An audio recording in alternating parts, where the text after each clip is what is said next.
The more you sell, the more you skill. जितना ज्यादा आप सेल करेंगे उतनी ज्यादा आपकी ग्रोथ होने वाली है। नाउ सेलिंग, एक कहावत आपने सुनी होगी कि तेल तिलों से ही निकलेगा। हम कितनी भी बात करें, मोटिवेशन की बात करें, कितनी भी ट्रेनिंग की बात करें, कितना भी कुछ करें, सेल अगर नहीं होगी तो आपका व्यवसाय बढ़ेगा नहीं। एंड जितनी ज्यादा सेल होगी आपके द्वारा, आपकी टीम के द्वारा, उनकी टीम के द्वारा, उनकी टीम के द्वारा, आपका बिजनेस मल्टीफोल्ड ग्रोथ करेगा। स्केलेबिलिटी का मतलब एक्सपेंशन होता है, बहुत तेजी से एक्सपेंड करेगा। एंड हर एक आदमी, आप बोलेंगे सर सेल करना पड़ेगा क्या? आज की डेट में हर एक आदमी, दुनिया का हर एक आदमी सेलिंग कर रहा है। Everyone is selling something to someone. कोई ना कोई किसी न किसी को कुछ ना कुछ बेच रहा है। And selling is a natural phenomena, एक नेचुरल फिनोमिना है। एक बच्चा रोता है तो उसकी माँ उसको दूध पिलाती है, ही इज सेलिंग। एक सेल्स गर्ल जो सामने बैठी हुई है काउंटर पे, वो तो अपने प्रोडक्ट्स बेच ही रही। एक नेता वोट लेने के लिए अपने आप को बेच रहा है, अपने स्किल्स को बेच रहा है। हम इंटरव्यू के लिए जाते हैं तो हम अपना सीवी, अपना जो रिज्यूमे है उसको बहुत ब्यूटीफाई तरीके से उसको सजाने की कोशिश करते हैं सो दैट हमारी वैल्यू उनको समझ में आए। तो try to understand every single individual is selling. And selling ही एक ऐसा पूरी दुनिया का प्रोफेशन है जो रेवेन्यू जनरेट करता है। Rest of the things, rest of the profession revenue लेते हैं किसी भी ऑर्गेनाइजेशन के अंदर। अब सेलिंग के लिए क्या है सेलिंग, सेलिंग कैसे करना है, तो उसमें कुछ हालांकि सेलिंग के ऊपर अनुराग सर ने बहुत ही डिटेल वीडियो आपके साथ शेयर की है, बहुत डिटेल प्रेजेंटेशन हमारी होती रहती है सेल्स के ऊपर। लेकिन मैं जैसे जैसे मैंने आपको एंटरप्रेन्योर के ऊपर 4-5 पॉइंट बताए, वैसे मैं सेलिंग के ऊपर बताना चाहता हूं। सबसे पहले सेलिंग के लिए आपको अपना टारगेट मार्केट आइडेंटिफाई करना पड़ेगा। आपको डिमार्केशन करना पड़ेगा कि मेरा टारगेट मार्केट कौन है। क्या आप पैसा कमाना चाहते हैं? हाँ, मैं बहुत पैसा कमाना चाहता हूं, आंसर ही आता है। लेकिन किस फील्ड से? हो सकता है वो गवर्नमेंट जॉब में जाके पैसा कमाना चाहता हो सकता है वो छोटा मोटा बिजनेस करके पैसा कमाना चाहता हो सकता है वो ग्रोसरी शॉप से पैसा कमाना चाहता हो। तो आपका टारगेट मार्केट वो नहीं है जो पैसा कमाना चाहता है। आपका टारगेट मार्केट होना चाहिए वो व्यक्ति जो टेक्नोलॉजी को यूज करते हुए, जिसका इंटरेस्ट टेक्नोलॉजी में हो और उस टेक्नोलॉजी को यूज करते हुए अपना करियर बनाना चाहता हो, वो नेटवर्क मार्केटिंग में इंटरेस्टेड हो। तो ऐसा व्यक्ति जो पैसा कमाना चाहता है तो उसके पास बहुत सारे जरिया हो सकते हैं, बहुत सारे जरिए हो सकते हैं। लेकिन जो व्यक्ति टेक्नोलॉजी को यूज करते हो, नेटवर्क मार्केटिंग में जिसका इंटरेस्ट हो, जो लेवरेजिंग, जो नेटवर्क बिल्डिंग में अपना करियर बनाना चाहता हो, ऐसे लोगों को टारगेट करने की जरूरत है। ऐसे लोगों को टारगेट करने की जरूरत है। तो आपको डिमार्क करना पड़ेगा कि कौन लोग हैं जो थोड़ा टेक्निकल से भी हैं, जिनको थोड़ा टेक्नोलॉजी का जानकारी भी है, जो मोबाइल और लैपटॉप चलाना जानते हैं, साथ में जो अपना करियर बनाना चाहते हैं।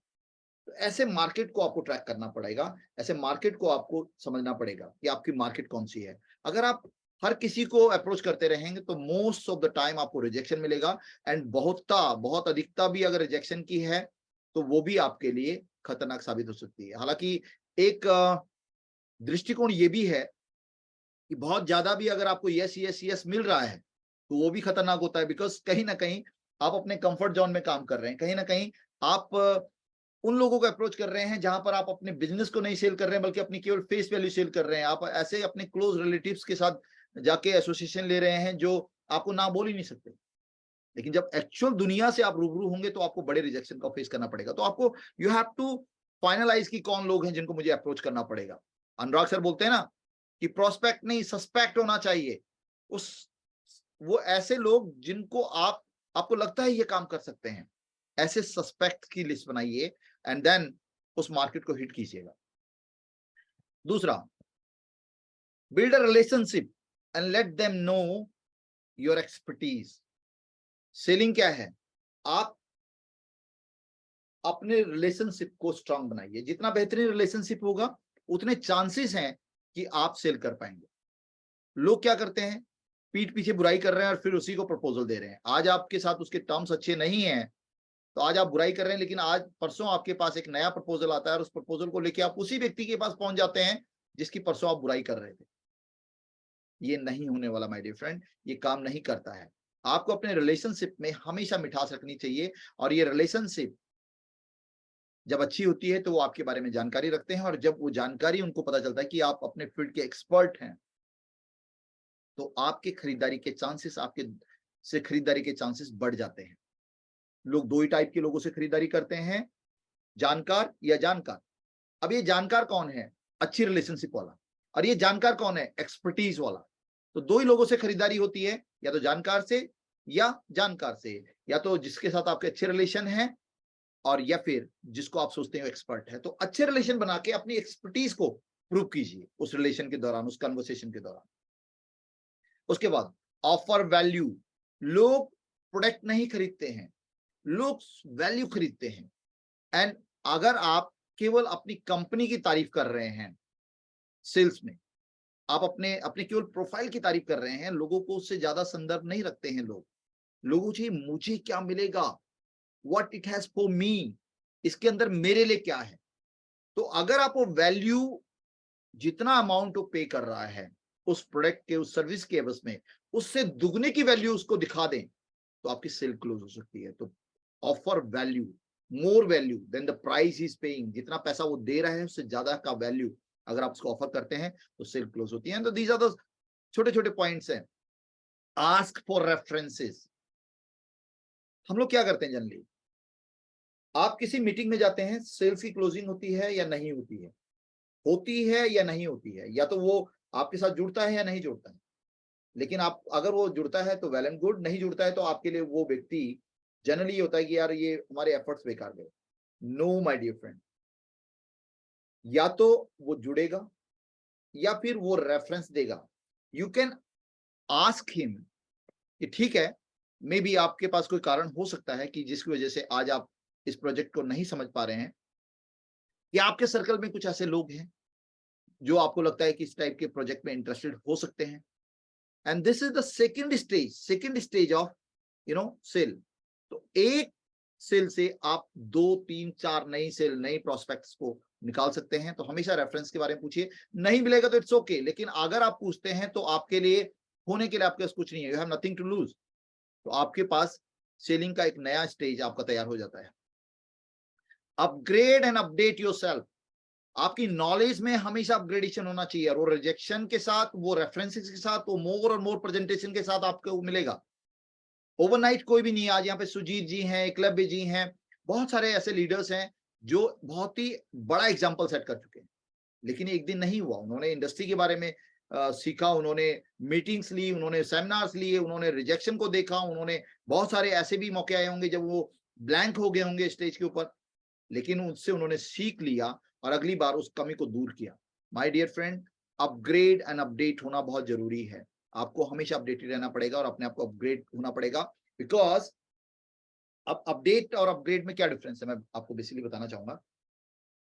अगर आप पिछले 1 साल से इस कंपनी के अंदर हैं और आप अपनी हर प्रेजेंटेशन में ये बोलते हैं कि लाइफ बदल सकती है, लाइफ बदल सकती है, it is 360 degree transformative program, तो लोग आपको ऑब्जर्व कर रहे हैं, आपसे सवाल नहीं पूछ रहे, लेकिन वो आपसे, आपको देख रहे हैं नीचे से ऊपर तक। क्या आपका जूता बदला, क्या आपके ड्रेसिंग सेंस में कुछ तब्दीली आई, क्या आपका व्हीकल, जो आपका ट्रांसपोर्टेशन का साधन है, कार, जो पुरानी वाली लेके घूमते थे आज भी वही लेके चल रहे हैं क्या। तो ये सब चीजें आपको अपडेट होने की जरूरत है। ये रिफ्लेक्शन बहुत सारी बार आपका सफलता, आपके गैजेट्स, आपकी बहुत सारी, मैं ये नहीं कर रहा हूं कि उस पर ओवर एक्सपेंसेस कर लीजिए, लेकिन आपने 1 साल बिताया है तो उसकी जस्टिफिकेशन आपके पास होनी चाहिए। वो आपका नॉलेज अपग्रेड होना चाहिए और आपका पर्सनैलिटी अपडेटेड होना चाहिए जैसे जैसे समय बीत रहा है। अदरवाइज आप दूसरों को हमेशा बोल रहे हैं कि आपकी लाइफ में बहुत बड़ी तब्दीली आ जाएगी, तो क्या मेरी लाइफ में तब्दीली आई है, और अगर आई है तो क्या वो दिख रही है? वो दिखनी चाहिए माय डियर फ्रेंड। तो लोग आपको आपके वर्बल कम्युनिकेशन की बजाय आपकी नॉन वर्बल कम्युनिकेशन से ज्यादा इंप्रेस होते हैं। आप बोल बोल के अपने मुंह मियाँ मिट्टू होने इसकी बजाय उनको दिखाइए, लीड बाय एग्जांपल।